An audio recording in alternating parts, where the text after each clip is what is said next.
खरगोन जिले की नवगठित नगर परिषद बिष्टान में गठन के महज 3 वर्षों के भीतर ही करोड़ों रुपए के भ्रष्टाचार के आरोप सामने आए हैं।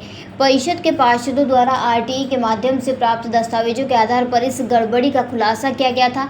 शिकायतों के बावजूद अब तक कोई ठोस कार्रवाई नहीं होने के कारण यह मामला अब राजनीतिक रूप लेता दिखाई दे रहा है। इस मामले को लेकर पूर्व केंद्रीय राज्य मंत्री अरुण यादव और क्षेत्रीय विधायक केदार डावर ने खरगोन कलेक्टर भैया मित्तल से मुलाकात की और निष्पक्ष जांच की मांग की है। विधायक केदार डावर ने कलेक्टर से बातचीत के दौरान आरोप लगाया है कि नगर परिषद अध्यक्ष एवं सीएमओ द्वारा विकास कार्यों हेतु मशीनरी और वाहन आदि की खरीदी बाजार मूल्य से कई गुना अधिक दाम पर की गई है।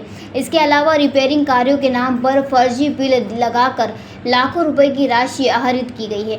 डावर ने यह भी बताया कि पार्षदों द्वारा बार बार शिकायत करने के बावजूद अब तक किसी जांच टीम का गठन नहीं किया गया है, जिससे यह स्पष्ट होता है कि प्रशासनिक स्तर पर इस पूरे मामले को नज़रअंदाज किया जा रहा है। उन्होंने कहा कि यदि जल्द ही जांच शुरू नहीं की गई और दोषियों पर कार्रवाई नहीं हुई तो वे इस मामले को लेकर उच्च स्तर पर आवाज उठाएंगे। कलेक्टर महोदय से मुलाकात की। यह भगवानपुरा विधानसभा क्षेत्र की एकमात्र नवगठित नगर पंचायत बिष्टान, जिसका कायाकल्प भी हो रहा और नवनिर्मित नगर परिषद होने के कारण वहाँ सारी शासन की राशियां आ रही, लेकिन जो काम वहाँ हो रहे हैं जो बिल्कुल घटिया किस्म के हो रहे हैं।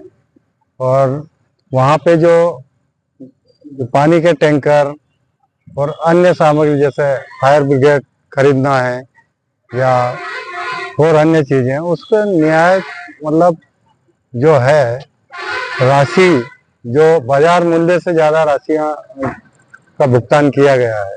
टैंकर की रिपेयरिंग में 1-1 लाख रुपया दिया गया, जबकि एक नया टैंकर ही 1-1.5 लाख के भीतर बनता है।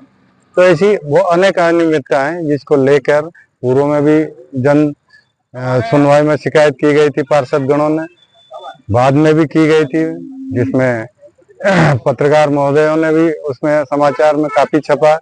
उसी को लेकर आज कलेक्टर महोदय से हमारी मुलाकात हुई और हमने विभिन्न बातें उनको संज्ञान में लाई और पुनः उसकी व्यवस्थित जांच करने के लिए कहा गया।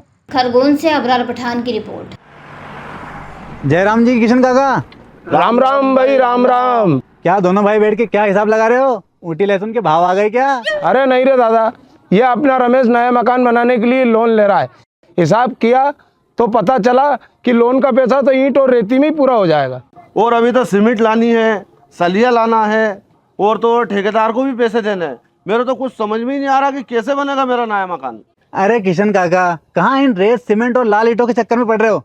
मेरी बात मानो तो अपने घर को बाबजी एएसी ब्लॉक से बनवाओ। इसमें ना सीमेंट और रेत की जरूरत होती है, ना ही तराई करने की झंझट। और लाल ईंटों के मुकाबले आपका मकान काफी तेजी से बनकर तैयार हो जाएगा। इससे आपके पैसे तो बचेंगे ही, साथ ही मजबूती ऐसी कि सालों साल देखने की जरूरत नहीं। और इससे आप अपना मकान ही नहीं, कुएं और खेत की बाउंड्री वॉल भी बनवा सकते हो, जिससे रोजड़ों की समस्या भी खत्म हो जाएगी। वाह भाई, ये तो कमाल की चीज है। फिर तो मैं अपना घर बाबजी ब्लॉक से ही बनवाऊंगा और मैं अपने खेत की बाउंड्री वाल। ज्यादा जानकारी के लिए स्क्रीन पर दिए गए नंबर पर अभी कॉल करें। बाबजी एएसी ब्लॉक्स, स्टील से मजबूती।